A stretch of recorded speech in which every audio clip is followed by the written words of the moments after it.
tabiat buruk orang kaya versus tabiat baik orang miskin. Nampak macam terbalik, tapi inilah punca kenapa satu makin bebas, satu makin penat. Orang kaya berhutang untuk cipta aset. Dia guna duit bank untuk beli rumah sewa, saham atau bisnes. Hutang dia jana duit. Tapi orang miskin berhutang untuk beli barang pakai habis. Hutang dia keluarkan duit. Orang miskin bangga berjimat. Orang kaya fokus tambahkan cash flow. Orang miskin potong belanja, ikat perut.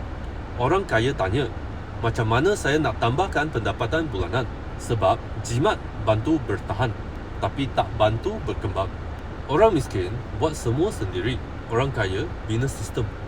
Orang miskin buat semua kerja sendiri untuk jimat kos. Orang kaya cari cara automation, delegation dan leverage supaya masa dia diguna untuk fikir besar, bukan urus benda kecil. Orang miskin tunggu cukup baru mula. Orang kaya mula dulu sambil belajar. Miskin cakap, tunggu modal cukup dulu.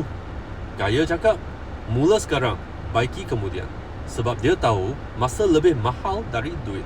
Orang miskin nak selamat. Orang kaya berani ambil calculated risk. Orang miskin takut rugi. Orang kaya belajar dari kerugian. Kaya bukan sebab dia tak pernah jatuh, tapi sebab dia tak takut untuk bangun balik. Tabiat orang kaya kadang-kadang nampak macam gila, tapi bila kita faham strategi dia, kita sedar apa yang kita anggap berani mati sebenarnya langkah cerdik.